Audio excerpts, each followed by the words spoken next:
outros recursos, né, naturais, recursos muito ligado à extração de minerais, como o basalto, o próprio argila, né? Também reduz a utilização de asfalto, e tudo isso tem um componente ambiental, econômico e social. Não diminui o desabastecimento, diminui a captação de água, e ao mesmo tempo tu tem um recurso financeiro que também sobra em função de que tu não, né, tu diminuiu os seus custos para distribuir água. À direita a gente tem também uma usina fotovoltaica, uma mini usina fotovoltaica na estação de tratamento da feitoria, estação de tratamento de esgoto da feitoria. Então isso gera a energia consumida pela estação, a energia fotovoltaica faz esse balanço, né, neutraliza e faz com que a gente retire muito menos energia aí fornecida pelo sistema público de energia elétrica. E a gente gera a nossa própria energia. Ok? Ainda temos aqui algumas outras ações que vão ao encontro dessa redução de emissões, né, como são as lâmpadas de vapor de sódio que a gente vem substituindo por lâmpadas LED. E a própria unidade de conservação Parque Imperatriz Leopoldina, que eu falei no início do slide, né, que fala que tem em torno de 694 hectares de uma zona de transição ali entre Pampa, Mata Atlântica, fica bem no meio dessa zona aí, entre os dois biomas. E é algo, né, esses 694 hectares é um grande aparelho, digamos, para captura e fixação de carbono. Nós já temos em torno de 21% da área territorial do município, né, são compostos por áreas verdes, né, unidades de conservação, parques, enfim. Então, essa quantificação será muito importante aí para que a gente possa atingir os objetivos de neutralizar as nossas emissões até 2050, conforme preconiza o Acordo de Paris. Ok, gente? Termino aqui com essa foto do Parque Imperatriz em toda a sua extensão, né? Acho que às vezes quem conhece ali o parque muitas vezes só enxerga a área de lazer, né? Mas ela é uma extensão significativa, e o que é mais interessante é uma unidade, é um parque ambiental, uma unidade de conservação no centro da cidade, né? Em pleno meio urbano. Isso também é algo bastante raro de acontecer, que é uma iniciativa aí que é uma iniciativa muito interessante do município. Tem ali, né, tem uma história bem interessante que pode ser aprofundada, e tem alguns links aí pela prefeitura municipal que nos levam aí a uma história bem interessante do parque, do ponto de vista social, ambiental e econômico, que eu acho que vale conferir. Ok, gente? Aqui é o final, as referências que eu utilizei, e esse QR Code aqui, ele tem, né, o nosso primeiro inventário de emissões de São Leopoldo, emissões de carbono. A gente tentou fazer a menor emissão possível, né, a menor emissão possível desse inventário, dessa publicação em meio físico, até para que que seja uma boa prática, um bom exemplo aí, não emitir, né, papel, né, ou menos, a menor quantidade possível dele. Ok?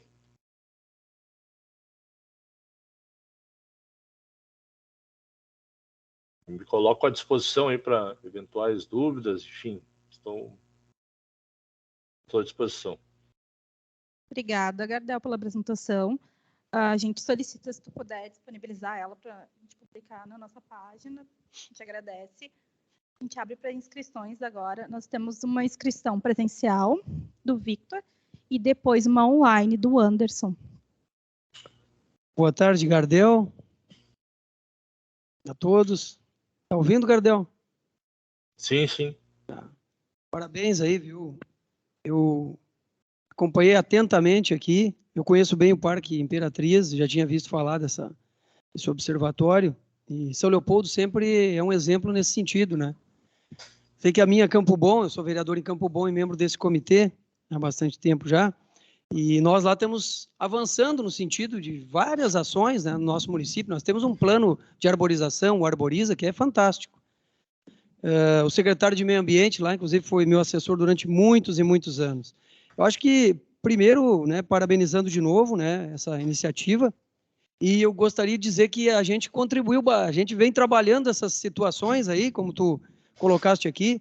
Eu sou autor do IPTU Verde. Eu aprovei no PPA passado na minha cidade e o prefeito acabou não pondo em prática, né? Trocou por algumas outras questões, foi feito arboriza e outras situações, mas o IPTU Verde, que às vezes mexer um pouco no bolso, abrir mão de algumas receitas, às vezes o executivo não gosta muito. Tem essa, assim, primeiro teve um entendimento bom, né, que seria importante, maravilhoso, né, mas ao final e ao cabo acabou não acontecendo. A gente não perde, né, a esperança. Mas isso, como legislador, eu propus. Agora, como gestor da Câmara Municipal de Vereadores de 2018, quando fui presidente, eu coloquei e instalei a primeira usina. O Anderson aí sabe bem, Viviane acho que também lembra. Eu coloquei a primeira usina de energia solar em cima de um legislativo no nosso país. Nós estaríamos pagando cerca de R$ 7.000 hoje a conta de energia e nós estamos pagando apenas aquele contrato que tem com a empresa, né? Que tem mês que não dá nada. Outros dá cento e poucos, no máximo R$ 300. Né? Ou seja, é um exemplo que a gente, hoje, várias câmaras estão fazendo. Isso vem ao encontro, né? De uma prática sustentável, né, responsável. Então, as questões que tu levanta aqui do ISSQN, do IPTU, do incentivo da questão da energia solar, né, tudo isso estava contido naquela proposta. Mas eu não sei, eu não lembro aqui de ter falado, mas das ações que vocês estão propondo aqui, a questão da utilização para a educação ambiental de uma cartilha, acho que seria importante, né, nesse sentido. Porque essa cartilha, tu poderia utilizar ela para a indústria, tu poderia utilizar ela nas entidades, nas escolas, enfim, educação ambiental, né? Isso. Não é só na escola, tu faz toda essa discussão com a sociedade num contexto, né, maior, de cada um ter suas responsabilidades. Porque, afinal, e ao cabo, todos nós contribuímos de uma forma ou de outra, né, para chegar nessa situação. E cabe também a nós ajudar, né, nas nossas cidades, nas nossas ações, nas nossas funções, a mitigar esse dano, né, que a gente sabe que é bastante nocivo, é uma preocupação mundial, né, que movimenta interesses muito grandes, a gente sabe disso, em cima dessa situação. Era só esse meu comentário e o questionamento ali ao Gardel. Obrigado. Ok. Eu respondo agora, Kelly. Como vocês estão pensando, faço uma fala ao final. Posso ir respondendo? Posso ir respondendo, acho que é tranquilo. Eu acho que não é importante a tua fala. É o Daniel, né? Daniel? Isso? Não? Vitor. Ok. Importante a tua fala. Acho que não mencionei aqui, centrei muito mais em cima do inventário, que é o nosso primeiro instrumento, mas tem sim uma estratégia, né? A estratégia de levar isso para a sociedade passa inevitavelmente pela educação ambiental, né? Nas escolas, enfim, e para além das escolas. Então, o próprio programa de educação ambiental aqui da Secretaria de Meio Ambiente já está incutindo, né, as questões das mudanças climáticas. Né? E a gente vem trabalhando, né, dentro de uma série de projetos que a gente vem trabalhando com a universidade. Um deles é um também que trabalhe esse despertar aí esse despertar via escolas públicas da questão das emissões climáticas, da questão das mudanças climáticas, que elas estão ocorrendo, né? Então, é fundamental, concordo plenamente com isso. Paralelo, nós temos também um projeto com o ICLEI, né, que é essa instituição aí que trabalha, né, a sustentabilidade na governança local, que é o projeto Embaixadores do Clima, que também vai trabalhar um pouco da perspectiva da arborização e do que isso tudo está inserido, a arborização nas escolas, né, e onde isso tudo está inserido na nossa sociedade. Então, os alunos também terão esse conhecimento. Então, cada um que tiver essa capacitação vai ser, né, um dos embaixadores, na verdade, do clima aí dentro do município. Serão capacitados para se tornarem embaixadores, né, e defenderão aí essas questões das mudanças climáticas. E a questão essa questão do IPTU, do ISS, ele é um pouco da lógica ali do tripé da sustentabilidade, né? Tem que trazer o econômico, o social e o ambiental junto. E, ao mesmo tempo, despertar isso para a sociedade, né? Do quanto é importante, né? O quanto é importante as práticas sustentáveis, o quanto é importante a gente frear, né, o nosso consumo, a nossa forma, nossas atividades, a nossa forma de vida hoje, de como a gente, enfim, executa todas as nossas atividades diárias. Então, a ideia é fazer isso de uma forma que todos entendam e se insiram nesse projeto, né? Então, um pouco disso que a gente tem pensado. E tem uma lógica de incentivar também o quanto, além do qualitativo, o quantitativo, né? O quanto eu produzo de energia elétrica, né? Se eu produzo 100 kW-pico é uma coisa, se eu produzo 50 kW-pico é outra. Então, tu quantifica com base uma perspectiva de carbono que será, né, que deixará de ser emitida. Ok? Obrigada. Anderson, por favor. Boa tarde.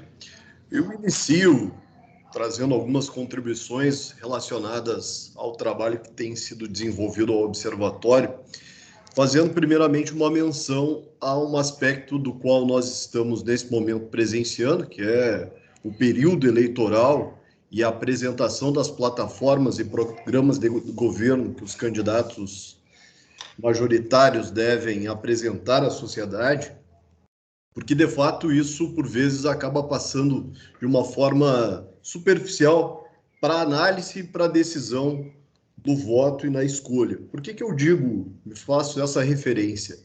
A construção do Observatório Municipal de Enfrentamento às Mudanças Climáticas em São Leopoldo, ele está presente no plano de governo que resultou, né, que foi apreciado e aprovado pela sociedade leopoldense, uma vez que o prefeito Ari Vanazzi, ao apresentá-lo, já ali nesse documento constava a constituição do observatório. Então, isso é um elemento importante de ser registrado, porque, de fato, nós, a partir do momento em que iniciamos os trabalhos em janeiro de 21, no quarto mandato do prefeito Ari Vanazzi, buscamos o apoio da Associação Brasileira de Engenharia Sanitária, na sua Câmara Técnica de Planejamento, para que pudéssemos elaborar o planejamento, formular o planejamento estratégico da Secretaria Municipal do Meio Ambiente de São Leopoldo no período correspondente a 21 e 24,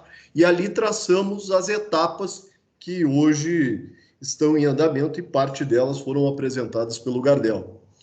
O inventário de emissões de gases de efeito estufa também é um elemento a ser destacado, porque, afinal de contas, nós temos no país menos de 30 municípios que têm à sua disposição essa ferramenta de planejamento.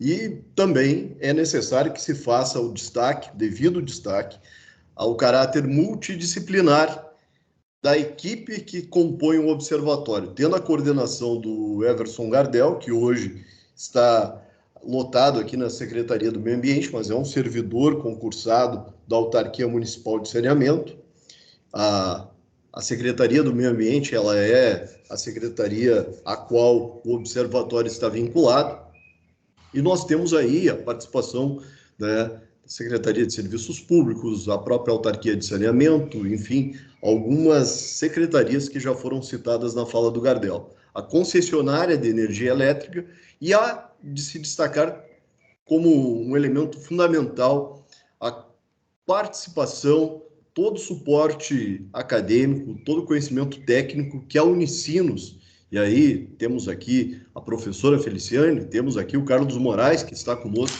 na reunião, e que cumpriram um papel fundamental para que esse instrumento se tornasse realidade. E há de se destacar, passando por um processo licitatório com valores infinitamente menores do que aqueles que o mercado estabelece, né? Ou seja, é um conhecimento elaborado por técnicos do quadro permanente efetivo da Prefeitura Municipal de São Leopoldo e tendo o suporte técnico da Unicinos, né, universidade que está presente aqui na nossa região.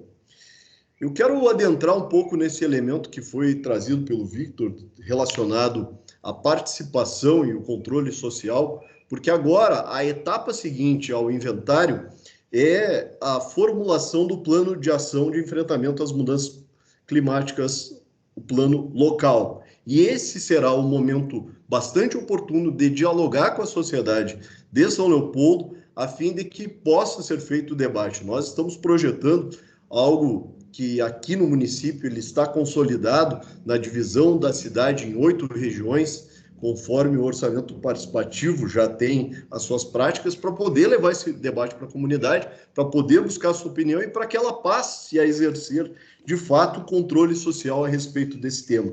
Assim também como o ponto vinculado à educação ambiental. E até quero destacar aqui, nós estamos com essa cartilha, que é o São Léo Mais Verde. E todas as ações que estão vinculadas aqui de educação ambiental, elas transitam pelo tema de enfrentamento às mudanças climáticas, né? Nós podemos citar diversas ações, mas vamos naquela que será a mais próxima, que é o Sarau do Rio, que ocorre no próximo domingo, em que a equipe do observatório participa, faz o levantamento das emissões geradas a partir da atividade, dialoga com a comunidade que está aqui presente e, consequentemente, a compensação a partir do evento é estabelecida. Afora, evidentemente, esse programa do Embaixadores do Clima, já citado pelo Gardel. Então, são elementos importantes. E aí eu quero fazer mais um registro que está vinculado a esse benefício tributário. Eu ouvi ali o Victor falando sobre a lei que foi aprovada na Câmara de Vereadores de Campo Bom, né? Aqui em São Leopoldo, nós adotamos um modelo do qual nós entendemos ser o mais adequado, de que o governo municipal, né, tenha a iniciativa de levar à Câmara de Vereadores esse projeto. Recentemente, até um vereador ele chegou a ter interesse de apresentar a proposta do IPTU verde, nós conversamos aqui, e ela não congregava todos os elementos necessários para que se tornasse, de fato, uma legislação robusta, que não fosse apenas uma lei para não ser cumprida. Ou seja, hoje nós já temos essa legislação, ela transita nesse momento pela Procuradoria-Geral do município, a própria Secretaria da Fazenda, porque é necessário que se observe isso. Na medida em que tu tens a redução de algum tributo, seja o IPTU, seja o ISSQN, conforme consta no nosso projeto de lei, é necessário que tu indique qual será a compensação tributária a fim de que tu possa cumprir com as tuas obrigações orçamentárias e financeiras do município. E todos os elementos estão colocados ali, que vai do sistema de captação de água da chuva, o reuso da água, sistema de aquecimento solar, quem utiliza de energia solar fotovoltaica, construções e reformas, a preservação das nascentes, APPs, RPPN, enfim, tem toda uma situação, e até um debate que se fez aqui.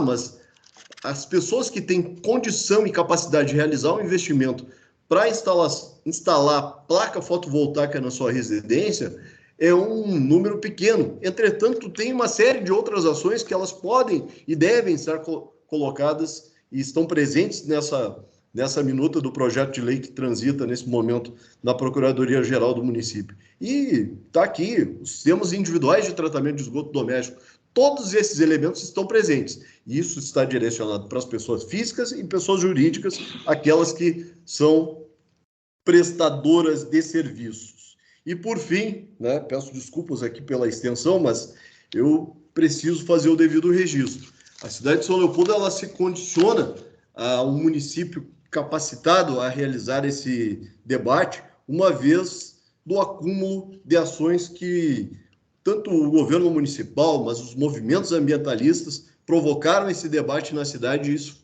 estabeleceu fortemente uma preocupação relacionada à preservação dos nossos recursos naturais. Porque uma cidade que tem no seu plano diretor assegurado que 22% da sua área territorial ela está garantida do ponto de vista como áreas de proteção, que estabeleceu moradias populares, que nesse debate que se tem, os eventos extremos climáticos, que é um grande foco, e nós temos uma série de eventos ocorridos recentemente, não somente no Brasil, mas no mundo afora. Aqui também já foi presenciado nesse município, com morte de pessoas em virtude de chuvas. E nós temos um dos grandes exemplos, as 452 famílias que residiam na área que hoje é o Parque Municipal Imperatriz Leopoldina. O que seria se 16 anos atrás essas 452 famílias não fossem transferidas para uma área com infraestrutura, escola, tratamento de esgoto, posto de saúde? Certamente nós não teríamos aquele que é um pulmão verde da nossa bacia hidrográfica. Ou seja, o Parque Imperatriz, ele é um dos melhores exemplos para poder estabelecer esse debate na nossa condição de compromisso com o enfrentamento às mudanças climáticas. E é ele que resultará no nosso ingresso no mercado de crédito de carbonos. Nós temos essa proposição, está no nosso escopo de planejamento e pretendemos, dentro em breve, poder colocar em prática, estabelecendo parceria com indústrias da região. Portanto, obrigado e desculpa pela extensão da fala. Gardel, nós temos mais um inscrito presencial, o professor Carlos. Daí depois, se tiver mais um inscrito, eu te aviso, daí pode responder depois daí da palavra do senhor Carlos, por favor. Bom, boa tarde, como a gente foi, de certa forma, citado, né? Mas eu vou ser bem rápido, tá? Porque eu acho que o Anderson já falou bastante, e o Gardel também. Mas acho que eu quero dar duas palavrinhas. Uma, que construiu o inventário, e não é porque, né, eu brinco com o Anderson, né? Que o custo do projeto com a Unicinos é muito menor do que o mercado oferece, mas o retorno, certamente, é maior, assim como é a contribuição do diesel, né, que representa um percentual muito menor do que automóveis a gasolina, mas sua contribuição negativa é muito maior. Então, fazendo um paralelo que o nosso... Por quê? Né? Porque, basicamente, a gente trabalha com pesquisa, né? Então, nossa preocupação aqui é formar recursos humanos, e não só os nossos, né? Mas é muito importante que a gente forme recursos humanos na comunidade para que as pessoas tenham a melhor informação possível em relação do que está acontecendo, né? Então, assim, a construção do inventário é apenas o início de um processo muito maior, né, que vai ter que agregar um número muito maior de pessoas, seja do poder público e seja de toda a sociedade, né? Então, assim, só para fazer uma fala de que é apenas o início do processo, né? E nesse sentido, a gente já vem, né? O Anderson comentou ali, na verdade, nós já até participamos de um sarau de agosto, né? Já levando um pouco desse conhecimento e questionando as pessoas. Estavam lá no momento de ouvir música e tiveram que parar um pouquinho para conversar com a gente, né? E isso, claro, né? Tu está no lazer ali, mas faz parte. Eu acho que é uma forma de a gente levar um pouco da nossa preocupação, né? Do ponto de vista das mudanças climáticas que estão, né, na nossa janela de casa e não mais nas geleiras do Polo Sul e do Polo Norte, né? Como era até pouco tempo atrás. a perspectiva. Então, e nós com isso também estamos envolvendo cada vez mais profissionais, né, tanto aqui, inclusive da própria Unicinos, para se agregarem aí a esse trabalho que a gente tem que dar continuidade, independente do que aconteça nas próximas urnas, porque isso é fundamental para que os seres humanos continuem habitando esse planeta de uma forma mais sustentável, né? Obrigado.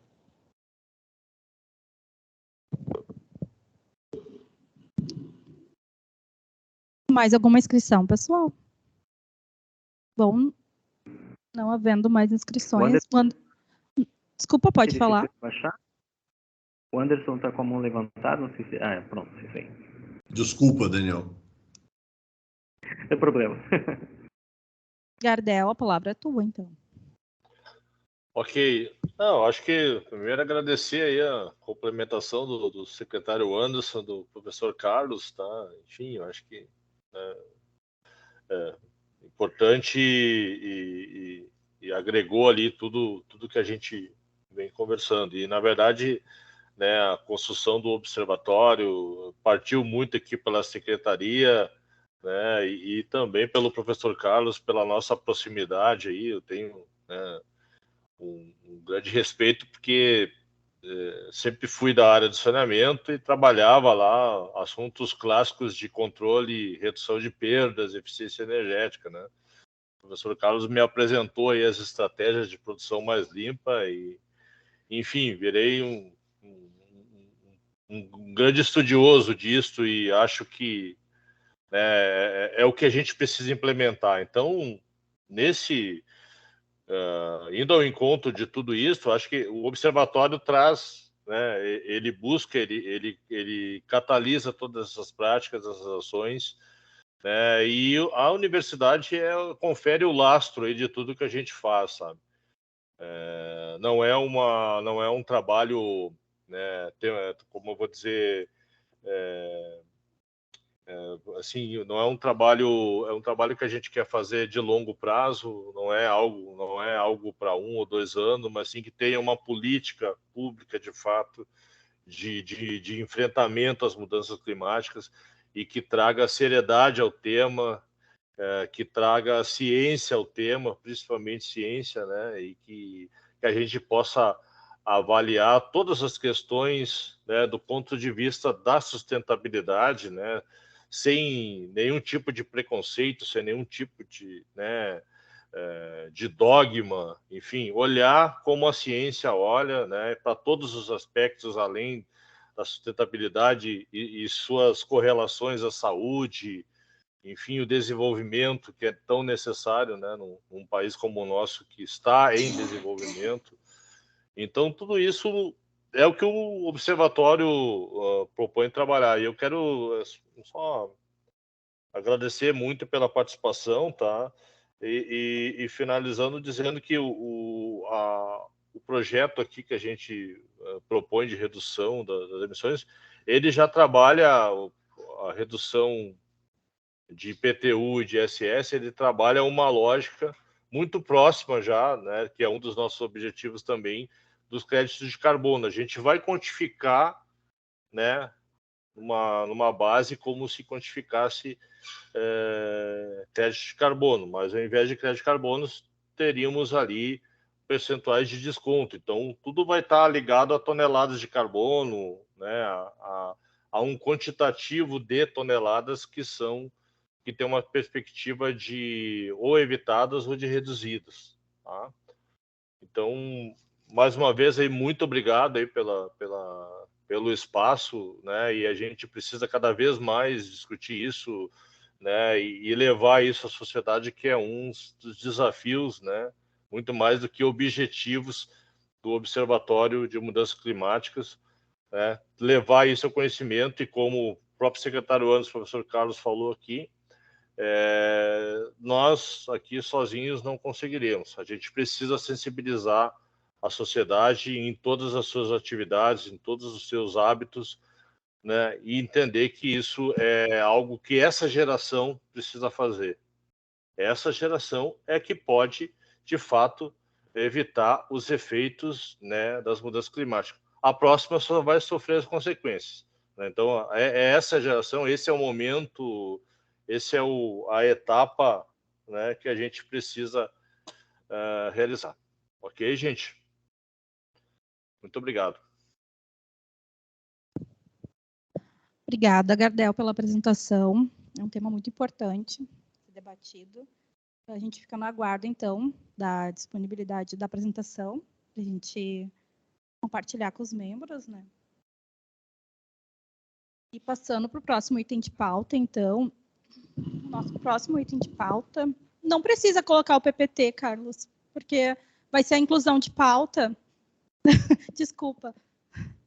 A gente, vamos ter uma inclusão de pauta, a solicitação da Associação dos Arrozeiros de Santo Antônio da Patrulha, referente a... me fugiu agora. Portaria DRHS 03/2021, ela fala sobre outorga do uso coletivo da água, né? Agora, em outubro, se encerra a validade dela. Então, acredito que seja referente a isso. Né, Tronconi? Tem a palavra. Pode contextualizar melhor para a plenária, por favor?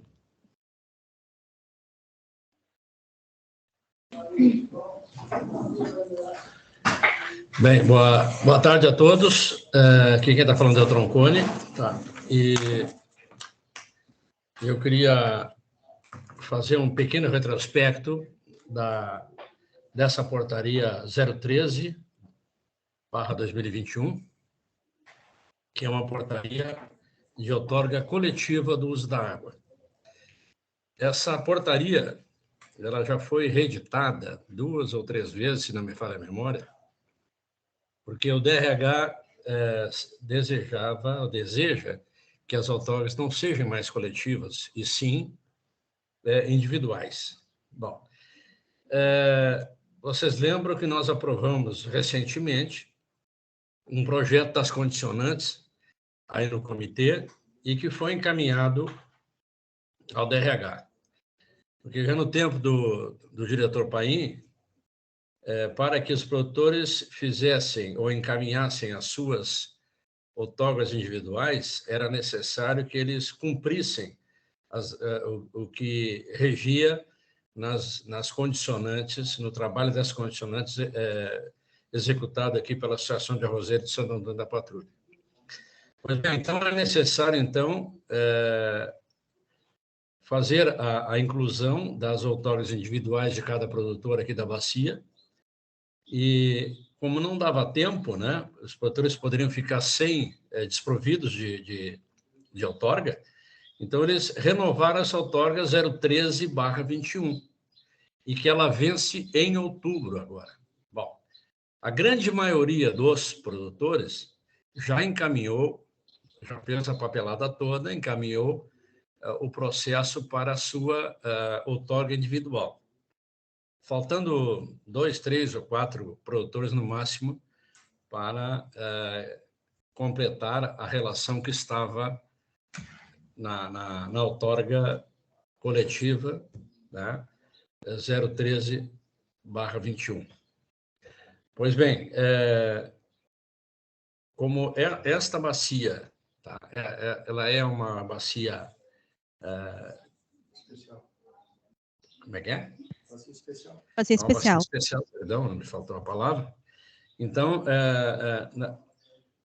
tem que ser analisado, né? Tem que ser analisado como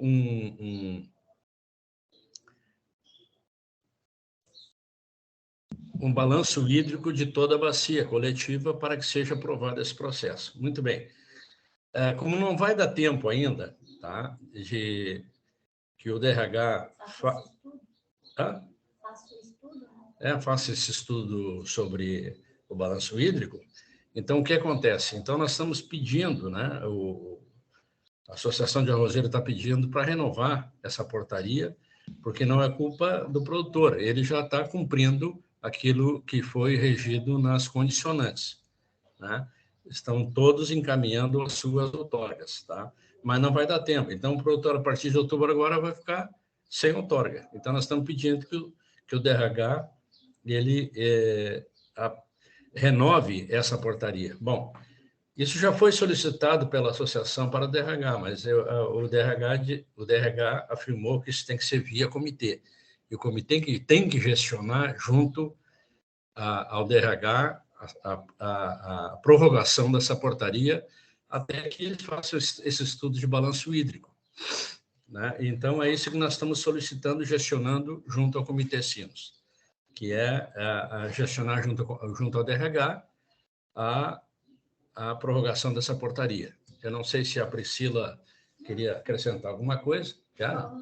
Também até que se analisem as outorgas individuais, né? E outra coisa, além do balanço hídrico, o DRH tem que analisar individualmente todos os encaminhamentos das outorgas individuais que estavam na relação da portaria coletiva. Era isso. Não sei se entenderam, se querem mais algum esclarecimento. Viviane, por favor. Então, meu boa tarde a todos. Eu vou me meter nessa conversa, Tronconi, porque ela remonta a 2005, quando nós tivemos a primeira crise de escassez. E aí nós não tínhamos, vamos dizer, elementos, informações a respeito da real condição da situação da bacia em termos de balanço hídrico. Eu lembro que foi um assunto extremamente polêmico justamente por isso, né? Na época, inclusive, houve um equívoco extraordinário sobre o que representava a área de cultivo e vazão destinada aos irrigantes. Eu não vou estender muito a minha conversa, só vou manifestar mais uma vez a transferência de responsabilidade que o governo do Estado tem junto aos seus usuários, porque ele não cumpre o seu papel. O penúltimo balanço hídrico que foi feito às custas dos arrozeiros, para que eles pudessem garantir uma coisa que a Constituição lhe garante, que é acesso à água, a não ser que nós entremos numa situação de crise onde o abastecimento humano passa a ser prioridade, né? E eu vou fazer um destaque que abastecimento humano é diferente de abastecimento público. Toda a minha história do Comitê Sinos, o que eu vi? O único setor que foi penalizado e obrigado a ter regularizado a sua outorga é o setor da irrigação. Nós temos, conhecidamente, o setor que hoje eu represento, o industrial, que na carona do abastecimento público, ele não entra na outorga, ele não passa a ter restrições ao acesso à água, mesmo em situações de crise. Então, eu acho que o Comitê Sinos, se ele quiser ter realmente uma postura idônea, correta, respeitando os usuários da água, ele tem que transferir essa responsabilidade do balanço hídrico para o Estado. Se ele não tem condições de definir qual é a situação atual, ele não pode botar essa conta nos arrozeiros, sinto muito. Eu acho que está na hora de o comitê se posicionar firmemente de o papel do Estado cumprir o seu papel, né? O Departamento de Recursos Hídricos é que tem que fazer esse estudo do balanço hídrico. O último, acho que foi feito pelo Sidney, eu não sei se foi aquele, Tronconi, que foi pago pelos irrigantes. Então, né? Enfim, então, é a minha posição, né? Se o comitê realmente ele está tratando das questões econômicas de manutenção, né, dos setores da Bacia dos Sinos, ele tem que ter posições firmes em relação ao Estado cumprir o seu papel, né? Essa transferência ele não pode fazer para vocês. É a minha opinião. É essa consideração que eu queria fazer.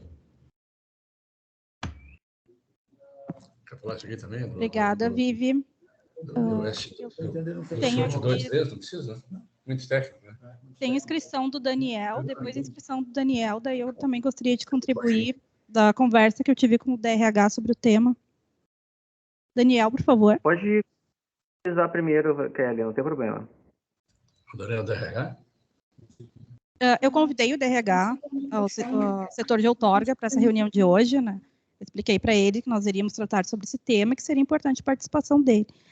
Infelizmente, por motivo de agenda, eles não puderam participar, mas em conversa com eles, diante do recebido da associação, né, e de outros também manifestos que nós estamos recebendo referente a esse entrave de outorga, se solicita uma vazão um pouco maior, né, por ser bacia especial. O que o DRH me disse? Vamos ter que construir uma instrução normativa, como foi feito no Gravataí. No Gravataí foi feita uma instrução normativa de recadastramento. Eu não sei se isso vai auxiliar muito. Estamos em conversa com o DRH para ver como a gente pode solucionar esse problema. E eu pedi para eles também, se há possibilidade, mas o Tronconi falou agora que se já foi reeditado 2, 3 vezes, né? Então, acredito que há possibilidade de uma reedição até a construção dessa instrução normativa que possibilite daí a regularização, né? Para não haver esse problema. Eu concordo com a Viviane também. Infelizmente, quando a gente, o produtor ou outros empreendimentos que vêm conversar com a gente, o DRH ele joga essa para o comitê, em vez de assumir responsabilidade sobre esse tema, né? Então, eu acredito que seja o momento de conversarmos também. Eu queria convidar também o pessoal da associação para, quando nós conversarmos com o DRH, ter um representante presente para a gente poder conversar melhor, né, sobre o tema. Se tiver alguma dúvida, que seja esclarecida ali para a gente poder agilizar esse processo. Vivi, tu está com a mão levantada de novo, tu queres falar? Não, eu só esqueci de baixar a mãozinha. Posso, então. Não, eu concordo com a Viviane, eu acho que o DRH está passando a responsabilidade dele adiante para o comitê. Eu acho que essa questão da reedição é uma possibilidade que a gente tem que tratar, né, porque não tem como exigir isso de uma hora para outra. E, assim, construir essa instrução normativa vai levar um tempo, a gente não tem tempo hábil para deixar o setor da irrigação sofrendo, né, à mercê dessa questão. Eu acho que, então, a gente vai ter que buscar esse encaminhamento.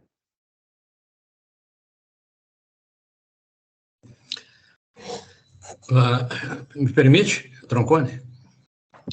Me parece o seguinte, já na época ao final do mandato do diretor Paim, nos solicitaram que nós fizéssemos umas condicionantes, e essas condicionantes foi feito o projeto, e tivemos a ajuda da Viviane Nabinger, né, porque a gente não sabia fazer muito bem esse projeto, né, na parte técnica somente, né? E esse trabalho, a Viviane, a Priscila trabalhou conosco, o Alan, isso demorou alguns meses, porque não era fácil de fazer, né? E envolver os produtores no sentido de beneficiar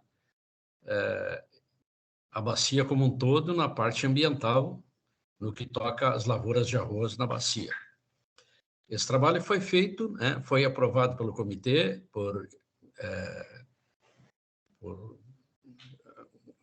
o DRH solicitou que fosse assim, né?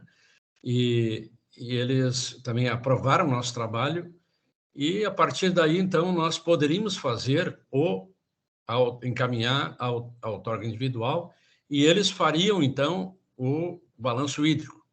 Eles estariam já trabalhando nisso. Isso foi o que nos disseram na época. Tá? Agora, se eles não têm condições de fazer, ou não tem gente para isso, então vamos seguir então o balanço hídrico do Sidney Agra, que muita coisa, a lavoura de arroz não sofreu alteração. Agora, claro, o setor industrial, o abastecimento público aumentou um pouco, né? Mas eu acho que aquele balanço hídrico, se não tiver outro, ele está valendo. Tá? Se não tiver outro, melhor, mais atualizado. Então, a lavoura de arroz cumpriu com aquilo que lhe foi determinado. Tá? Quem não está cumprindo agora e mudando as regras é o próprio DRH, porque nós, na cabeça do produtor, ele agora já está encaminhando e está no final desse prazo de encaminhamento. Faltam no máximo 3 ou 4 produtores para terminar, né? Porque isso é uma coisa que não pode ser feita de um dia para o outro, está sendo encaminhado tecnicamente, né? Por técnicos de algumas empresas, tá? E ele está achando que agora, em seguida, eles teriam já a aprovação da sua outorga para poder ficar tranquilo com relação às suas licenças ambientais e outorga, né, da lavoura de arroz. Então, agora nós estamos nesse impasse, né? Agora tem que aprovar no comitê, né? Tem que passar no comitê, passou a batata quente para o comitê, e eles têm que cumprir aquilo que eles combinaram com os produtores, né? Naquela época. Agora mudou o diretor, né? Mudaram, mas eu acho que aquela determinação que foi feita para os produtores estão cumprindo. Era isso. Obrigada. Temos escrito também o senhor Cândido. Pode estar com a palavra, senhor Cândido.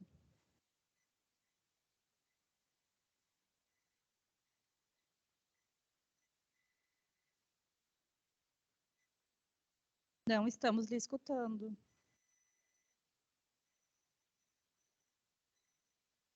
Enquanto o senhor Cândido, agora está aberto o seu microfone. Pode falar.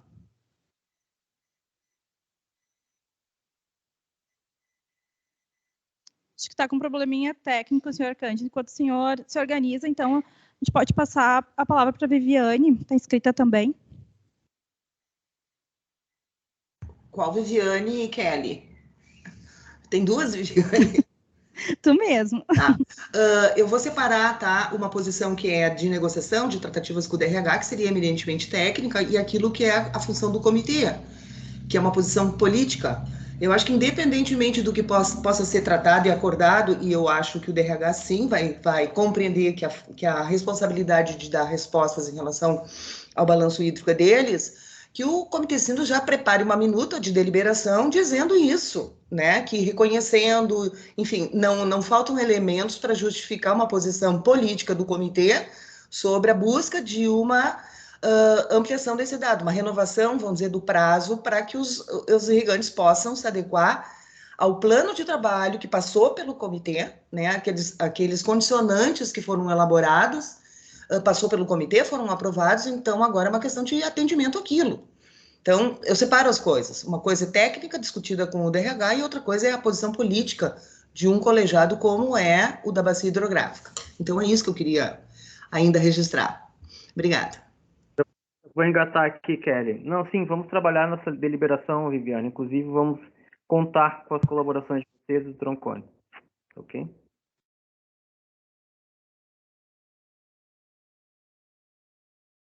Mais alguma manifestação sobre o tema, pessoal? Então, deliberamos na construção de uma deliberação sobre o tema para encaminhamento ao DRH. Isso? Todo mundo de acordo? Sim, para apresentação na próxima plenária já. Temos que passá-la para a CPA, na próxima CPA, e já está trazendo na próxima plenária.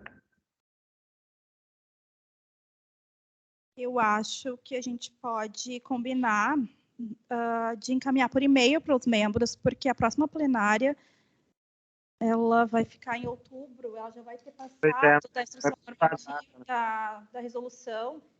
Então, eu acredito que a gente possa trabalhar nessa deliberação online. De acordo? Vivi, está com a mão levantada? Não? Kelly, pode ser feito ad referendum, tá? Desde que essa plenária concorde, faz uma minuta nos termos muito simples e faz ad referendum para poder estar dentro do prazo, né? Não desobrigar o prazo. Perfeito. Então, realizaremos uma deliberação ad referendo e na próxima reunião nós traremos, então, ela já com os encaminhamentos do DRH. Então, passamos para o próximo item de pauta. O próximo item de pauta é a deliberação 107, referente à adesão dos proprietários rurais ao projeto Revitalização. Desculpa, o senhor Cândido agora consegue falar? Está com a mão levantada? Pode falar.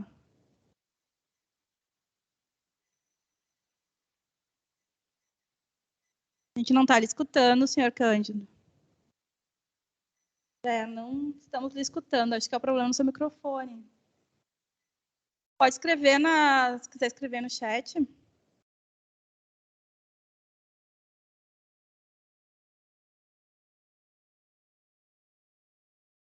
É que ele está com o microfone fechado. Ô, Cândido, abre teu microfone. Não. Tá, ok.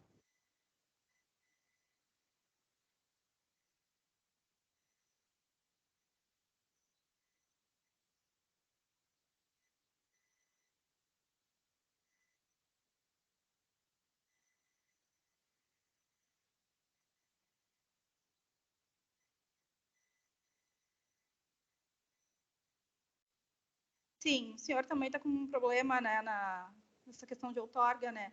O que acontece? Pelo meu entendimento, eles estão utilizando o balanço hídrico feito pelo Sidney, isso é o que acontece. Como ele não está atualizado, quando o balanço hídrico ali, ele indicou uma vazão, como ele é uma vazão máxima, então eles podem liberar a outorga até aquela vazão máxima daquele estudo. Solicitações, quando vocês fazem solicitações de renovação de outorga com uma vazão maior, elas estão ficando em stand ali até a realização do estudo, pelo que eu estou entendendo, conversa com o TRH. Eu quero esclarecer direitinho, se eu não estou falando besteira, né, gente?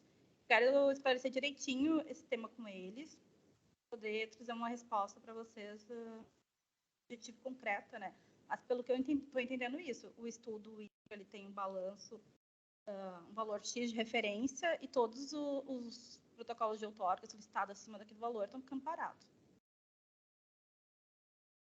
Nós vamos dar andamento, assim, Cândido, e vai ser beneficiado também com essa instrução normativa que vai ser.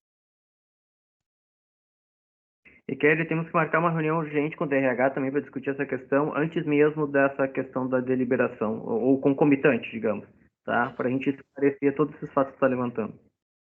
Desculpa, Daniel, eu não te escutei, teu áudio está chiado para mim. Eu disse que nós temos que marcar uma reunião urgente com o DRH para discutir esse assunto e ter esse entendimento esclarecido do que você está colocando agora. Sim, não, já estamos em negociação de agenda, isso já marquei com eles, estou esperando um retorno deles. Então, a gente passa para o próximo item de pauta agora. Magali, tu coloca o projeto para a gente ter deliberação. Está ali na pauta. Só um momentinho, gente.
De diminuir um pouco a expansão.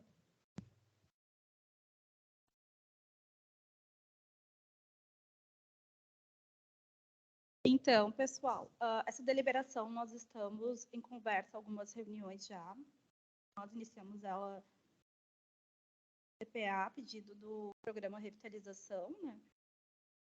Trouxemos para algumas plenárias para o esclarecimento. Na última plenária, nós tivemos contribuições da FEPAM, contribuições da Emater e contribuições do programa Revitalização também. Foram acrescentadas.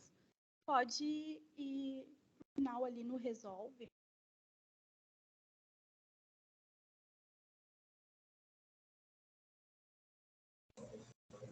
Kelly, poderia falar mais perto do microfone? Está muito baixinho. Está melhor agora? Agora está melhor. Tá. Não tá, para mim aqui está lá em cima ainda, Magali.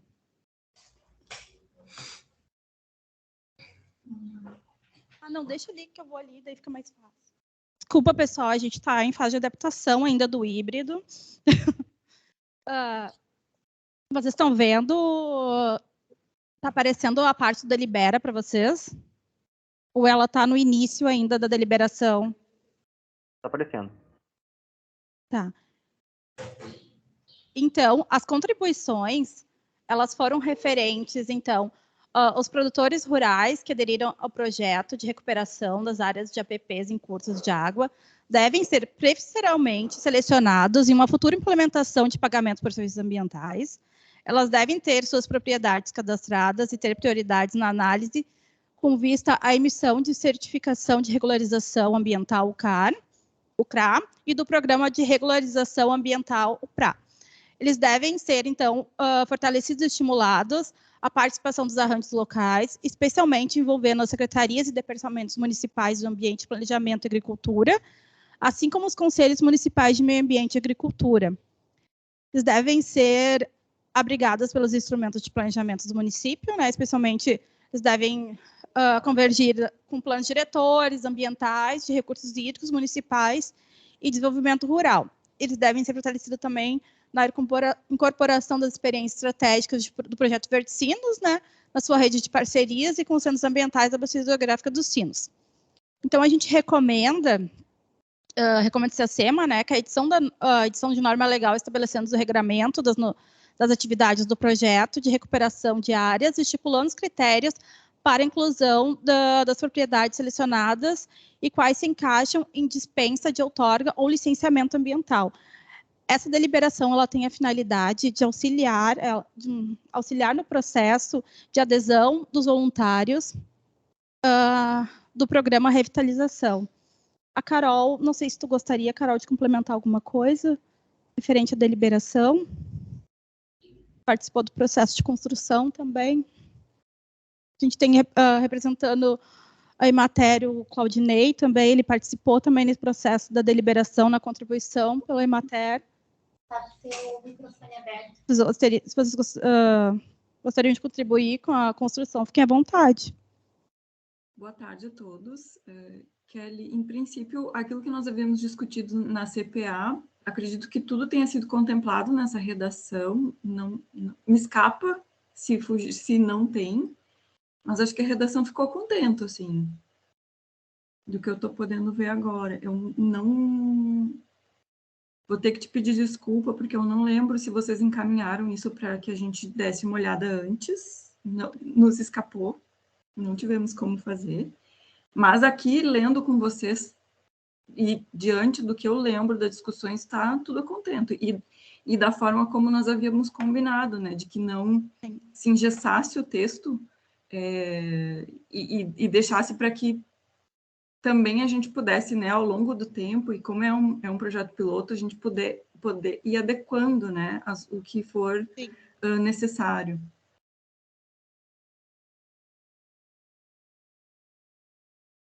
Eu deixo aberto, então, a palavra. Não sei se alguém gostaria de contribuir.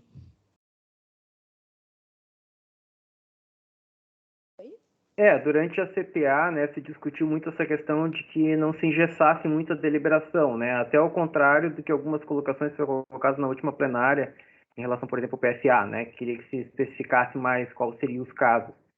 Mas na CPA teve um entendimento de que não se deveria especificar tanto e deixar um pouco mais abrangente. Então, essa aí é o resultado de toda a discussão, já 2, 3 discussões que nós tivemos sobre esse assunto. Viviane, por favor. Viviane Nabinger. Tá bem.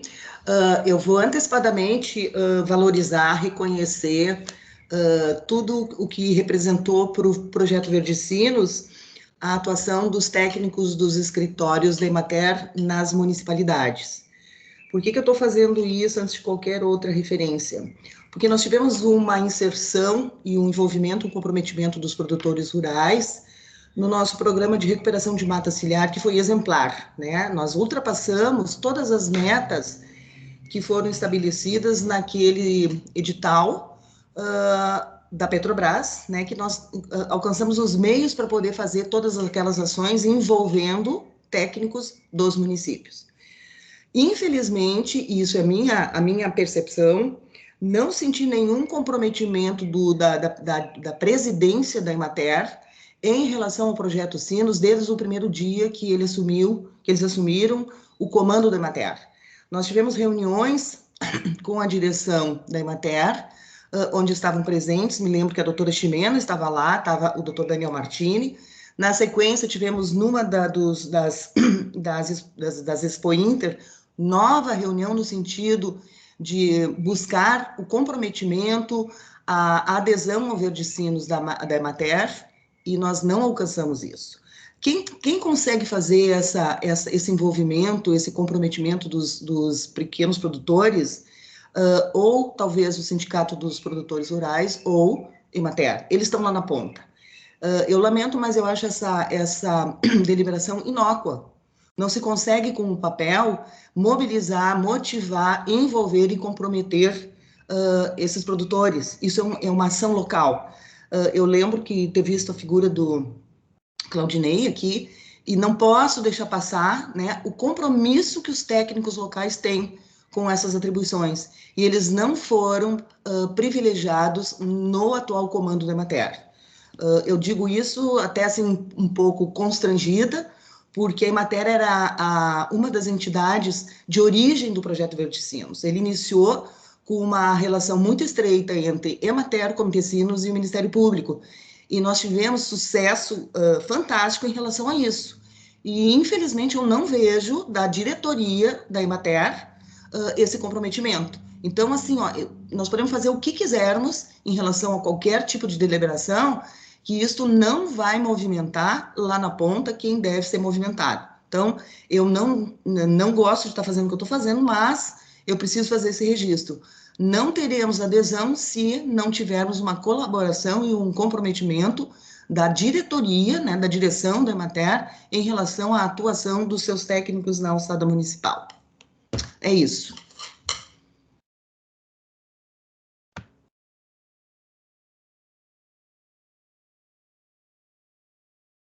Mais algum inscrito?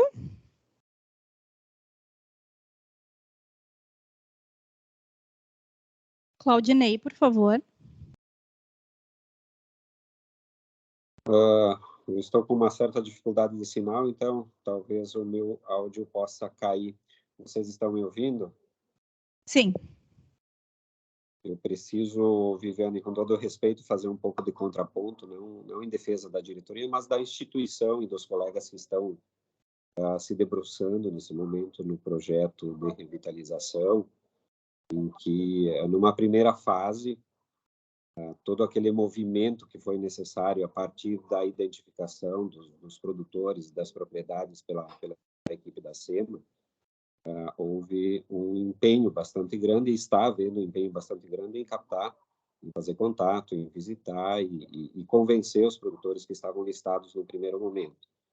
Então, há um resultado, talvez não próximo do ideal, que é o 100%, mas próximo e um pouco mais além dos 50%, que particularmente eu avalio que é um resultado muito positivo. Com relação ainda à revitalização, se entra numa segunda etapa, e a Carolina pode me ajudar muito melhor, porque ela está na coordenação de todo o programa, na linha de frente aí com os colegas. Se estuda aí uma possibilidade concreta, né, de trabalhar assim, captação de produtores que não estão listados pela SEMA no primeiro momento. Então, está tendo um movimento significativo aí também por parte das equipes. E com relação à deliberação, a 107, essa que se propõe, eu também discordo, Viviane. Embora seja papel, se você perceber no texto dessa deliberação, ela traz a contribuição aos arranjos locais, aquilo que sempre foi preconizado pelo projeto Verdicinos e pelo Comitê de Bacia. Então, os arranjos locais, os conselhos municipais do meio ambiente, os conselhos da agricultura, os planos diretores, os recursos hídricos, o projeto Verdicidos e os centros ambientais, os centros ambientais da rede da bacia. Então, embora seja papel, o papel traz no centro da discussão aquilo que a gente sempre defendeu. Se o papel vira realidade, depende da organização local. Então, me parece que, embora seja papel, Viviane, ele tem uma contribuição expressiva e ele resgata, particularmente me debrucei a contribuir nessa redação, ele resgata uma história que, em algum lapso, talvez tenha se falhado, mas sempre é tempo de corrigir. Então, essa é a minha contribuição.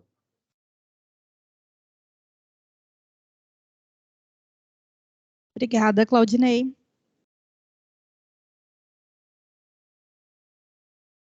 Então, pessoal, coloco em votação a deliberação, não havendo a opinião contrária, né?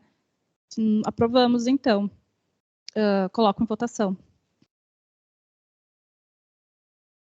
Não, nenhum registro, então aprovada.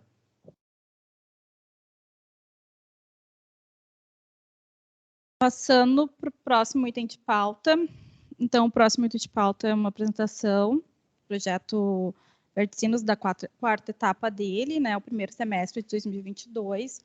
Uma breve contextualização do que foi realizado agora nesse primeiro semestre de 2022. Só um momentinho que a Magali vai colocar PPT.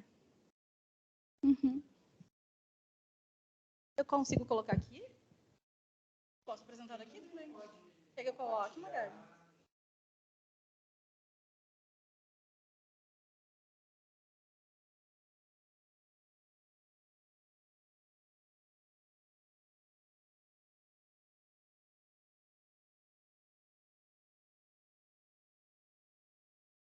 Esse nos dois.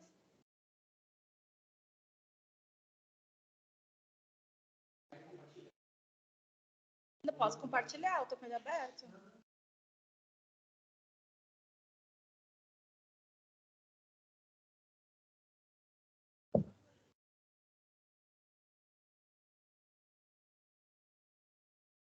Tem que expandir, eu acho que eles não vão enxergar.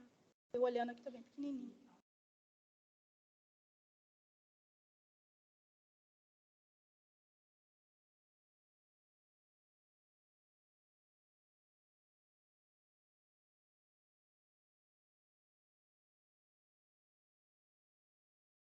Tá ok agora? Ok, agora? Então, tá, pessoal, vou falar um pouco, então, do projeto Verticinos. Ele foi apresentado sua quarta etapa, o início dessa quarta etapa em julho do ano passado, aos membros do comitê. Como houve renovação, então eu trouxe um pouco de contextualização para vocês, para os membros novos entenderem o que é o projeto Verticinos e também depois, se a Viviane Nabinger gostaria de fazer alguma contribuição, pode ficar à vontade, viu, Vivi?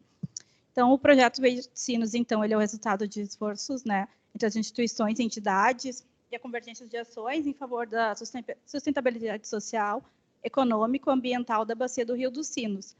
Essa quarta etapa, ele tem como objetivo geral, então, a revitalização da bacia hidrográfica do Rio dos Sinos, visando a sustentabilidade, a economia social e ambiental da bacia. Pode passar. Nessa quarta etapa, então, nós estamos com 8 parceiros, com 8 projetos, né, sendo eles o município de Rolante, projeto Vida na Roça, município de Três Coroas, com o projeto Rio Paranhama, Eu Amo, Eu Cuido, Igrejinha, projeto Água, produtor de água, nascentes, Sapiranga, projeto Educação Ambiental voltada à preservação dos recursos hídricos no Centro Ambientais de Sapiranga, Campo Bom, o projeto deles, ele conta com educação ambiental, mobilização, participação social e recomposição de mata ciliar. Novo Hamburgo, uma ação permanente de educação ambiental. Estância Velha, com pomares escolares públicos. E Sapucaia do Sul, com projeto de educação alimentar e nutricional, que contempla também essa questão de pomares em ambientes escolares e públicos.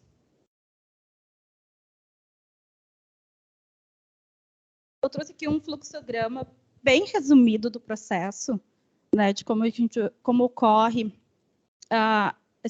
essa quarta etapa, né, e o lançamento de liberação e execução com os parceiros. Então, se iniciou com a construção do termo de referência, depois foram encaminhadas para os municípios, né, a adesão das propostas, foram construídas propostas municipais, a adesão dessas propostas por meio das prefeituras, a entrega de orçamento para a coordenação do projeto, e a liberação dos meios e execução das atividades. É um resumo bem simplificado mesmo. Pode passar, Magali. O investimento, então, dessa proposta orçamentária da quarta etapa, então, foi 1.620.000, e eles foram divididos, ele está bem pequenininho, não sei se vocês conseguem enxergar direito, mas essa parte em azul, então, 19% desse valor foi investido na coordenação geral, 10,50% foi em consumo, 36,5% em gestão, 37% em projetos e 19% em intervenções. Pode passar, Magali. Aqui eu trouxe um pouco para vocês os valores que já foram utilizados e investidos. Dentro dessa quarta etapa, nós temos o primeiro semestre de 2021. Aqui nós temos uma divisão um pouco diferente. Contratos, que eu falo, são os contratos de gestões. Então, nessa primeiro ano de 2021, se trabalhou na construção da proposta, dos editais, ferramentas, foi uma construção mais interna. Então, nesse primeiro período, nós temos os valores maiores dedicados ao contrato, que foram os contratos gestores que trabalharam para a evolução dessas atividades. No segundo semestre de 2021, nós já tivemos algumas atividades referentes a projetos. Tivemos 2 projetos, 2 instituições que estavam mais avançadas. Então, nós tivemos liberação de verba para 2 atividades dentro do ano de 2021. Então, nesse ano, vocês vão ver ali em laranja, parceiros de projetos que foram atividades que foram desenvolvidas já no projeto. Agora, no segundo semestre, que os parceiros já estão com os contratos e os projetos mais fechados, onde foi construída essa construção no ano de 2021, já temos uma parcela maior de execução de projetos e valores destinados a contratos também.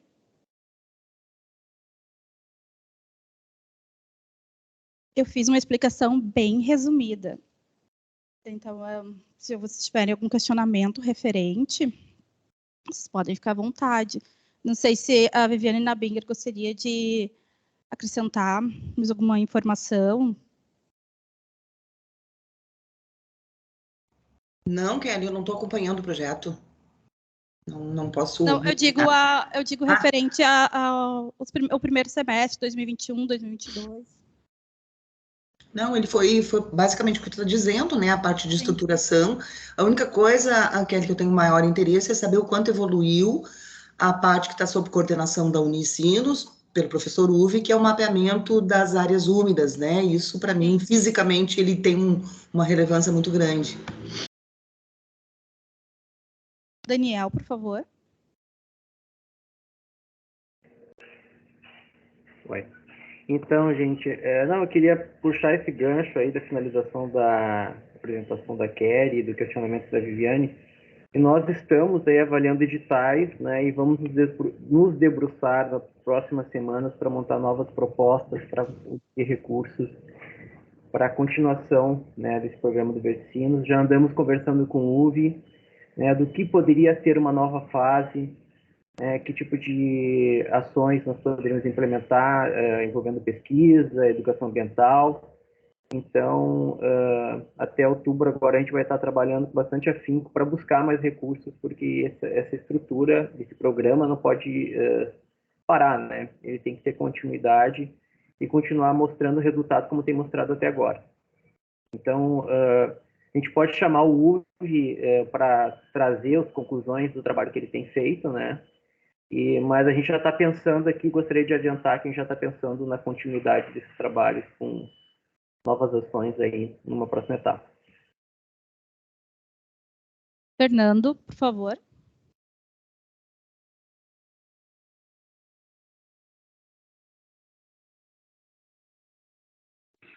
Fernando, a gente não está escutando. Fernando aqui de Três Coroas. E agora, está escutando? Sim, Fernando, Alô? agora sim. Ah, tá. Eu estou no celular, eu não consegui trabalhar no computador hoje, tá? Então, por isso que eu não estou botando o vídeo aqui. Mas uma coisa que não aparece nos relatórios e que não é para aparecer, tá, Kelly? Não é crítica no relatório, mas eu gostaria de contar que aqui nós conseguimos realizar 3 mutirões de trabalho com as escolas, né, com atividades educativas e de campo. E esses 3 mutirões, eles cativaram assim, a população aqui, de certa forma, e a população em si tomou a iniciativa de fazer outros 2 mutirões. Um ocorreu hoje de manhã, onde a gente plantou mais 40 árvores, tá? E esse é um outro projeto que não é do Verdicinos, mas veio motivado ao que o Verdicinos trouxe para cá. E nós temos outros 9 mutirões aí que é para ocorrer ainda ao longo do ano, tá? Esse semestre e o outro lá. Então, a coisa aqui foi muito bom até agora, o impacto, e nós temos bastante coisa ainda pela frente, temos cisternas que nós vamos instalar em escolas, tem horta que está no projeto, e tem uma celebração no final do ano para mostrar os resultados aqui para a comunidade. Então, do ponto de vista do que está ocorrendo no projeto Rio Paranhana, eu amo, eu cuido, eu acho que está indo muito bem para o lado de cá. E essas orações que eu queria acrescentar para vocês aí, tá? Muito obrigado. Obrigada, Fernando. Eu vou procurar, numa próxima reunião, trazer a evolução dos projetos para vocês acompanharem. E também alguns parceiros, né, para falarem sobre eles. Não sei se há mais alguma manifestação referente a esse item. Não havendo, eu gostaria de colocar a ata da última reunião em aprovação.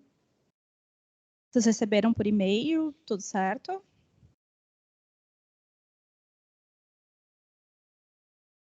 Podemos colocar em votação, pessoal? Kelly, eu não sei se tem quórum, Kelly. E assim, ó, vamos só observar o seguinte, nem todos os quantitativos, tá, eles representam a titularidade dos que estão aptos a votar, tá? Tem que ter um cuidado. Eu tinha pedido na última reunião que eu participei, primeiro que fosse nos enviado a deliberação da composição atual do comitê, que ela não está publicada no nosso site, tá? Ela não tá lá.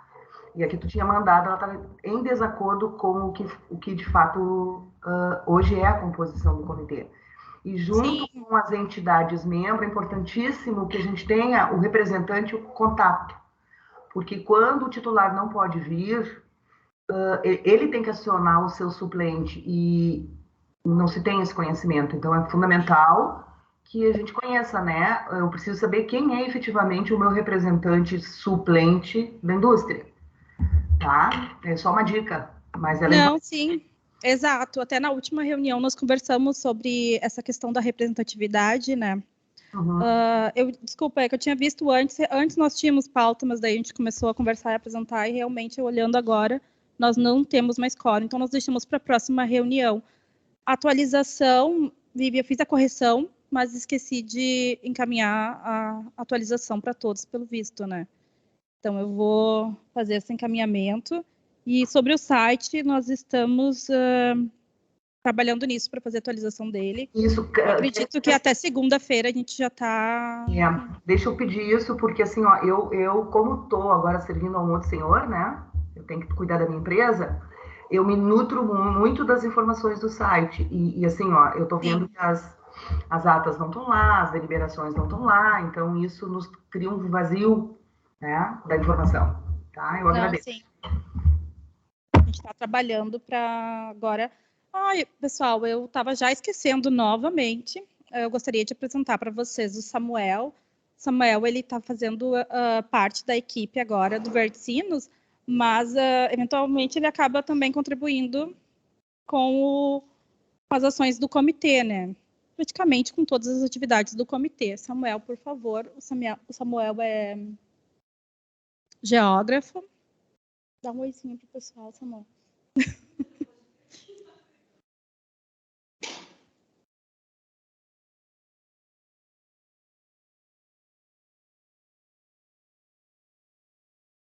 Esse é o Samuel, então, ele estará conversando com vocês por telefone, por e-mail. Nós estamos retornando às atividades presenciais aqui no Unicinos, então vocês podem ligar para nós, que não digo todos os dias da semana, mas uns 3 dias da semana estaremos presencial aqui. Então. Ele pode aparecer na tela? Eu não estou enxergando ele. Ele está na tela, não? Aqui, Samuel, a câmera está aqui.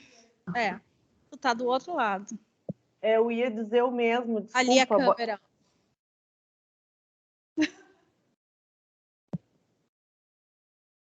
Eu continuo sem. Apareceu? Eu não vi. Não está aparecendo. A Carolina parece que está vendo, mas eu não estou vendo. Vem aqui, aqui onde eu tô. Vendo o celular também não estou aqui. Não E sei. o Samuel, gente? Vocês estão vendo o Samuel? Tem que ajustar em configurações ali para ter visualização de todo mundo que está aparecendo na reunião e que está com o vídeo ligado. Nos 3 pontinhos. Ele está na sala, pede para ele sentar no teu lugar, Foto juntos? Galeria grande, daí aparece tudo. Ah, galeria. Vocês não têm uma tela que vocês enxergam a nossa sala completa? A gente vê essa tela, ela está aparecendo para nós. Nós todos estamos aparecendo numa imagem só. Tem que colocar em visualização galeria. Ah, já está visto. Tá, ótimo. É que agora o Carlos não está aqui, então a gente não sabe como fazer, tá? Não, mas eu acho que essa dica que a Carol deu de colocar em galeria grande, pelo menos para mim aqui, resolveu. E eu justamente ia comentar que as pessoas que fizeram manifestações que estão aí presencialmente, nós só ouvimos, nós não estávamos vendo. Eu não sei se isso aconteceu porque não estávamos com essa configuração ou se realmente não pois tinha como ver. Então por vocês, né? Vocês têm que configurar, então, porque para nós aqui, nós estamos nos enxergando aí, e todos nós que estamos aqui na sala tem uma câmera que filma todos nós, então vocês é que tem que configurar aí. É isso, agora a gente está vendo. Então, vou deixar como sugestão já para que, bom, todos os que estão vendo, estão aqui presentes já vão entender isso para a próxima, mas lembrar isso no início da próxima plenária, né? Porque esse formato híbrido tem essas coisas, né? Novidade. Então. Sim, obrigada, Ximena. Vamos observar na próxima, porque a gente tinha, para nós era certo que vocês estavam nos vendo, ninguém comentou nada. A gente só via a Kelly o tempo inteiro, mesmo que outra pessoa estivesse falando. Tá. Pois é, mas isso individualmente, apertem nos 3 pontinhos e aparece galeria grande, visualização. Aí a gente tem uma visualização maior de 9 imagens, mais a tela com... Da nossa sala. Completa ali, tá? É individual de cada um. Isso, cada um tem que configurar o seu. E bota galeria grande, visualização. Isso aí. Bom, só queria comentar que o Samuel, ele é geógrafo e ele vai dar um bom suporte também no Sinosfera, né? Porque ele entende bastante de GIS. Então, vai ser a gente vai ter um ganho bem legal aqui no comitê em relação a isso. Kelly, a pauta foi finalizada? A pauta, nós temos agora assuntos gerais. Em assuntos gerais, nós temos uma inscrição, que é o revitalização, e eu abro para mais inscrições. Não sei se temos mais inscrições, além da revitalização. Eu queria me inscrever. Carol, você está com a palavra.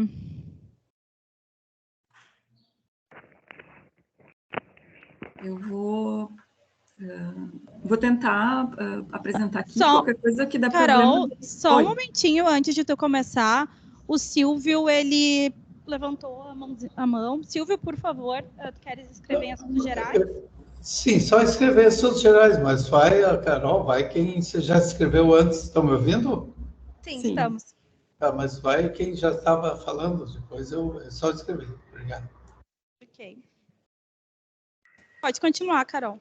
Espera aí que o meu computador esse Teams, ele é bastante pesado, então ele começa a travar. Qualquer coisa, se vocês não me escutarem, alguém grita aí, porque eu acho que eu não vejo vocês, tá?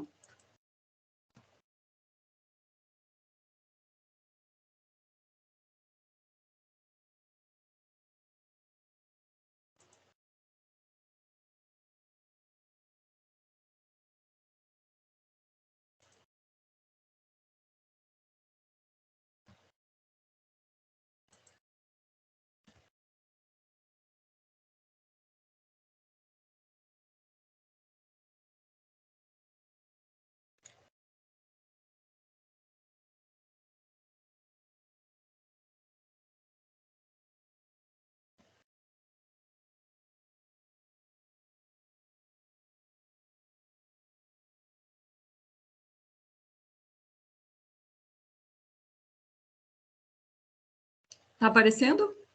Sim. Então tá.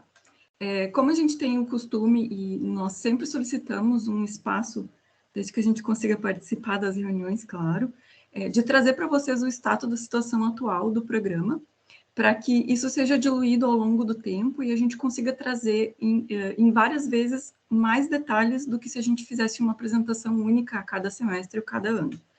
Então, o que eu trago para vocês é referente ao período de agosto, né, o que nós fizemos com relação especialmente às atividades dos sinos e o que tem a ver com o geral do programa.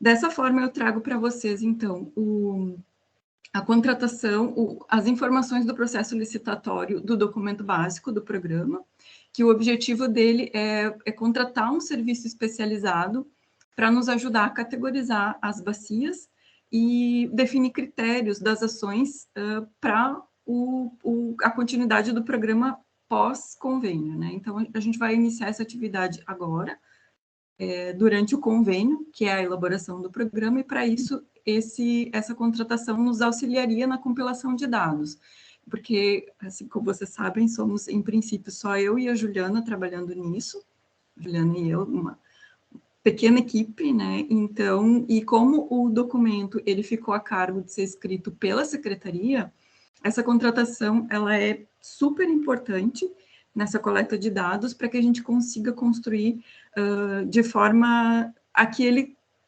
consiga dar continuidade depois, né?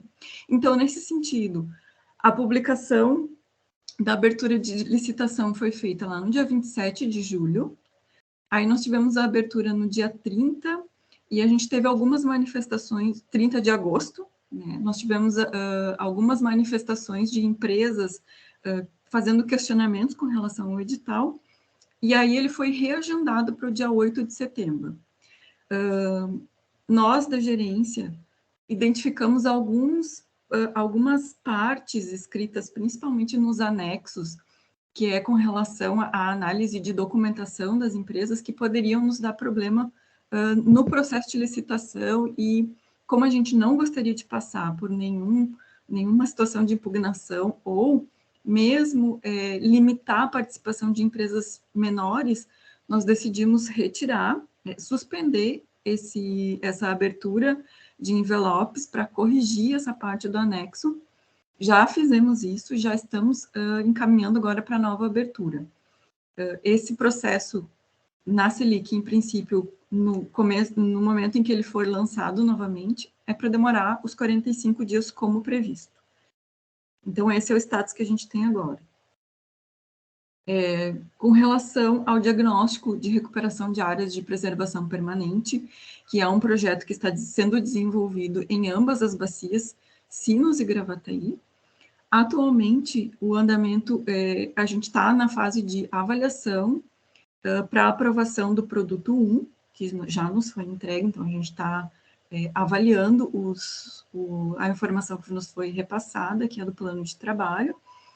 E, como já foi colocado para vocês, essa questão da adesão e falta de informações para a gente atingir a meta do que foi proposto nesse contrato, levou à solicitação de uma ampliação de prazo por parte da Emater, para que a gente conseguisse atingir as 50 hectares em cada bacia e também tivesse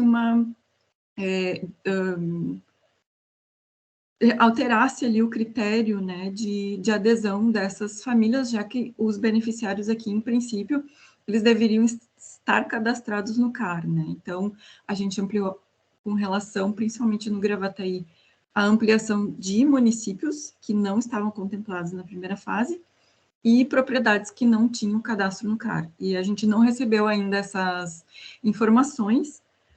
No entanto, com as informações que a gente teve em agosto, foi possível gerar esses mapas, onde a gente pode ver em azul que das 170 propriedades pré-selecionadas pela SEMA, pelos critérios lá do termo de referência, 59 já fizeram a adesão, 18 não, e 93 ainda estavam pendentes. Então, dessa informação, a gente ainda não tem atualização, se eles já foram a campo, e quantos a mais teriam, né, dessas visitas.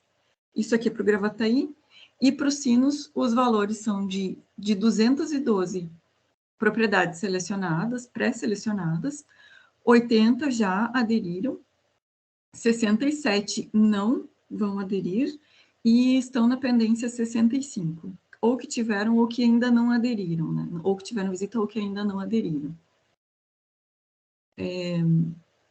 Voltando um pouquinho aqui, queria trazer o destaque da nossa participação na Expo Inter. Nós fizemos 2 apresentações, uma primeiro, inicialmente sendo provocada pela promotora Roberta, lá no Gravataí, em que a gente iniciou umas tratativas para fazer uma reunião, inicialmente com o Gravataí, que seria estendida e separadamente para ser feita com os sinos, com os municípios, né, dos sinos, levando para a secretária esse assunto. Acharam por bem que essa reunião fosse feita lá na Expo Inter. Infelizmente, a gente contou com um público bem pequeno, e acredito que agora a gente vai ter que replicar essa reunião que foi exibida lá. Não sei ainda como será feito, se serão as 2 comarcas juntas ou as 2 bacias juntas, mas, em princípio, a ideia é replicar o que foi feito lá. E o segundo momento que a gente teve foi um convite pela equipe da Emater, em que nós fizemos a apresentação de abertura, apresentando um contexto do programa, para que eles trouxessem, então, os dados um pouco mais detalhados disso que eu estou apresentando para vocês aqui. Mas não teve muita alteração, que eles detalharam lá foi mais a metodologia do que eles estão desenvolvendo em campo, né? E aí eu parto, então, para o estudo, que é a prioridade aqui dos sinos, que é de estudo de vazão, né? Então, que é a contratação de uma proposta de intervenção, de intervenções estruturais e não estruturais, para regularização de vazões, para equilíbrio do balanço hídrico na bacia dos sinos, e a entrega é um projeto básico para a contratação dessa ação prioritária futura. A situação atual dele é que estamos aguardando o que vai acontecer com o processo de licitação do Meta 2, que é ali o documento básico, porque a gente está tomando esse processo, esse termo de referência, tudo que está indo nesse processo de licitação no Meta como base para os sinos, para que a gente não tenha esse lapso ou perda de tempo, né? Tudo que a gente ajusta lá naquele processo já está sendo feito no processo dos sinos, e quando nós formos lançar esse edital, a gente não demore tanto a passar internamente, né, nos setores que precisa. Então, a gente acredita que, levando ele redondinho, a gente consiga diminuir o prazo para esse andamento das licitações. Pessoal, eu trago para vocês bem resumidamente, né, o que é de projeto que tem a ver especificamente com a bacia dos sinos, mas fico à disposição para qualquer detalhamento do programa. Aqui está as nossas informações no site da SEMA. Nós pedimos a liberação, ele tinha sido bloqueado o acesso em função do período eleitoral, mas já conseguimos que ele voltasse ao ar, porque não tem nenhum impedimento, né? E também o nosso contato do Revitalização, caso alguém precise de um detalhamento por escrito. Então, fico disponível. Eu abro a palavra, então, referente a algum questionamento a esse tema. Eu sei que eu tenho aqui na minha listagem o Fernando, o Silvio e a doutora Ximena. Eu questiono o Fernando e o Silvio se estão com a mão levantada referente a outras questões de assuntos gerais, né? Não a revitalização. Eu passo a palavra para a doutora Ximena e depois retornamos ao Silvio, pode ser? Obrigada, então. Eu queria parabenizar a Carol por esse trabalho, não pela apresentação, né, Carol, mas por todo o trabalho, que não é pouco. Nós estivemos lá na Expo Inter nesse momento que, como disse a Carol, por questões, acho que operacionais, tivemos pouco quórum, né? Estava dificílimo de acessar a Expo Inter, enfim, por todo o sucesso que foi a feira. Mas acho que nós vamos ter que repetir, sim, Carol, e eu queria deixar de sugestão que a gente, se não for muito ruim para vocês, que a gente separasse, porque os projetos em que pese essa parte especificamente de áreas de preservação seja comum, existem outros bem diferentes, né? Então, se a gente puder separar e tratar separadamente, eu acho que a gente ganharia tempo e poderia avançar um pouco mais nas explicações e no conteúdo, né? Porque tem vários outros projetos, o Gravataí tem mais projetos que os Sinos, e aí a gente perde mais tempo, né? Então, se a gente pudesse concentrar nos Sinos numa outra reunião para poder avançar um pouquinho mais, eu gostaria. E com relação especificamente à apresentação de hoje, que eu não questionei lá na Expo Inter, esse pessoal dos Sinos, esses 60 e poucos que já manifestaram que não vão aderir, tu sabe nos dizer quais são as razões? Eles já participam do Verdes Sinos, por acaso? Não é isso? Eles realmente não têm interesse? Como é que é? Então, doutora Ximena, essa é uma informação que a gente espera receber da Emater também, né? Inicialmente, no plano de trabalho, estava previsto que na ficha técnica de visita contivesse as informações tanto de quem fosse aderir, e aí as informações da adesão, e de quem não ia aderir, porque não estaria aderindo. Então, nós estamos aguardando essas informações. Em princípio, o que a gente teve de informação é que quem não iria aderir, a gente não receberia o motivo, mas agora até com a sua fala também é uma provocação que a gente pode fazer, a própria Emater, né, e a gente entende muito que é um trabalho árduo deles estarem indo a campo, e a gente vai tentar reforçar a necessidade de elaboração de um banco de dados, porque a não adesão também é uma informação para que a gente trabalhe dentro do programa, né? Então, assim que nós tivermos isso, a gente vai poder divulgar sem problemas. Em princípio, não temos. E a sua primeira colocação, a Ju até está presente, ela só não está conseguindo falar porque ela está com dor de garganta, está dodói, né? Da Expo Inter para cá, a gente vem sentindo o cansaço, né, do trabalho e o envolvimento, mas o que já temos contato lá é com a doutora Roberta, que eles já deram início nessa gente programar. Então, a gente pediria que, se fosse possível, partir o convite de vocês, daí do Ministério Público, porque desse evento lá na Expo Inter partiu da Secretaria. E agora seria interessante que partisse e a gente vai com o maior prazer, até melhor mesmo, que se dividam os assuntos para a gente estar bem disponível para cada bacia, né? Acho que a Ju quer falar. Pode falar, Ju. Vou tentar aqui, pessoal. Tá complicada a minha situação. Mas é mais para reforçar mesmo o que a Carol comentou para a doutora Ximena, né, que é exemplo do que vai ser feito no Gravataí. É bem importante que isso venha, né, através de recomendação do MP, porque a nossa interpretação é de que realmente o MP ele tem mais poder, assim, né, de convencimento, de adesão perante os gestores municipais, para a gente fazer essa aproximação, né? Já fizemos uma tentativa aí num espaço maravilhoso que é a Expo Inter, e não fomos tão felizes, embora, né, todo evento seja válido, mas então é bem importante, a gente gostaria muito, e também até aproveitando a questão das falas que tivemos em reuniões como a CPA, né, do próprio Claudinei, de atuar também, por exemplo, junto aos sindicatos rurais, junto a outras entidades que também sensibilizam e têm contato, né, com os produtores e com os municípios. Então, tentar ir expandindo essas ações. Seria isso. Obrigada. Obrigada, Juliana. Daniel, tu está com a mão levantada, é referente ao tema do revitalização também? Não, é referente ao assunto que eu propus depois. Não havendo mais inscrições para esse tema, então, do revitalização, agradeço a participação de vocês e o retorno sobre a revitalização. Silvio, por favor, está com a palavra. Obrigado. Eu só aproveito iniciando a cumprimentar sempre a disposição da equipe lá ligado ao DRHS, trazendo para o comitê esses importantes esclarecimentos. Tá?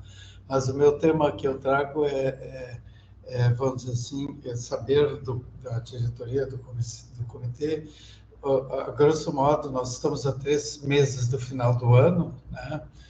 Vamos dizer assim, quais são, digamos, as pautas prioritárias previstas em tese ou que está sendo articulado, e em particular, eu sei que eu conversei, sei lá, coisa de um mês, eu não saberia dizer precisar quando, com a presidente Viviane Feijó, e o assunto esgoto me parece assim, né, dizer assim que eu sei que tem toda a questão da revisão do plano, mas o assunto esgoto, que é um assunto pesado para a nossa bacia, né, se a gente puder, assim, ver alguma luz de informação da evolução na nossa bacia, enfim, foi uma pauta que eu conversei pessoalmente, também me coloco à disposição para colaborar nesse tema, porque ele tem muitos ângulos, muitas questões, sei lá, desse esgoto. Todo o tema é amplo, mas é essa a pergunta que eu coloco ao comitê, a direção, né? Bom, a Viviane não está, né, Silvio? Ela está em viagem, mas eu estou substituindo ela. Realmente ela está tratando dessa questão. Eu não tenho muito o que te dizer sobre isso, eu não estou aprofundado nessa questão, mas acredito que junto da questão do plano de bacia, a gente vai estar trabalhando sobre isso. E a gente vai te procurar para aprofundar esse assunto. Mas eu não tenho mais detalhes aqui. Teria que verificar com ela mesmo. É um assunto bem importante, a gente vai conversar para trazer esse tema para as próximas reuniões. Com licença, eu estou acompanhando, Daniel, sim. Eu estou com dificuldade aqui na internet, mas eu estou acompanhando a reunião da forma que dá, né? Mas assim, Silvio, que nós conversamos a respeito daqueles questionamentos para as prefeituras, nós já elaboramos o formulário e a gente vem trabalhando, né, em relação ao plano de bacia. E vai ser uma das etapas desse diagnóstico que a gente vem fazendo, esse questionamento a todos os municípios em relação às questões relacionadas ao esgotamento sanitário. Todas aquelas questões, desde as questões de como são tratados, né, os novos loteamentos em relação a isso, como também em relação ao qual a porcentagem de tratamento que o município tem hoje, quais são, né, os meios em que esse tratamento é feito, se abrange o terciário, se é só com fósforo e filtro. Então, a gente já tem bastante coisa elaborada e, oportunamente, a gente vai apresentar aqui, sim, na plenária, mas a gente já vem trabalhando. Eu não vi que a Viviane não tinha achado na lista. Inclusive, deixei sem vídeo porque está oscilando bastante, então peço desculpas a vocês. Você tinha avisado que estava com problema.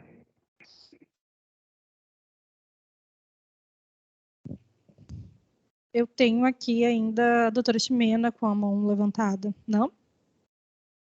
Daniel? Então, não, só vou adiantar uma pauta aqui que a gente vai trazer mais adiante, mas ano que vem o comitê comemora 35 anos.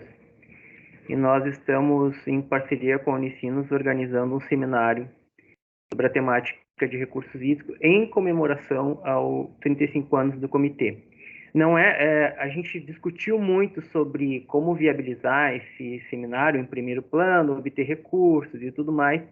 E para que a gente possa concorrer nos editais, a gente não poderia tornar ele tão regional. Então, ele vai ser em comemoração aos 35 anos do comitê, trazendo uma série de discussões, inclusive da Bacia dos Sinos, mas com temas amplos que a gente possa aprovar no edital, porque a gente vai buscar editais nacionais e estaduais para obter recursos. A Unicinos já manifestou apoio, através da reitoria, ao seminário, eles têm total interesse que o seminário ocorra no Unicinos. A gente está tramitando agora internamente a questão da reserva dos espaços e tudo mais.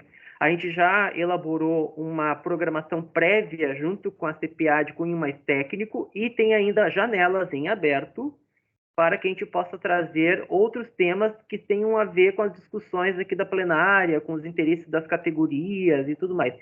Então, vai ser um seminário muito interessante, porque vai trabalhar desde a questão da revitalização das bacias, né, desses projetos com espaço para revitalização, para o Verticinos. Para essas experiências são feitas nessa temática na Europa, nos Estados Unidos, né, a gente vai tentar trazer pessoas de fora. A parte de qualidade de água, atenuação de cargas, tudo que envolve o plano, até a questão dos planos de bacia em si mesmo, a questão de como gerir o plano, implementar os planos. E a gente vai ter essa parte aberta ainda a ser construída com a plenária, para que a gente possa trazer voz a essas categorias e tudo mais. Então, provavelmente na próxima plenária, a gente vai trazer uma programação prévia para a gente discutir aqui e aprimorar, né? Porque a gente já está na etapa agora de reserva dos espaços, e a gente vai logo em seguida verificar a questão dos editais. Agora, provavelmente vai ter FAPERGS no fim do ano, a gente vai propor. Então, é uma parceria com a Unicinos em comemoração aos 35 anos do Comitê Sinos. Então, vai ser, acho que, um marco histórico aí nas discussões, todos esses temas que estão sendo apresentados, inclusive esgoto, né, como o Silvio falou, e outros tantos.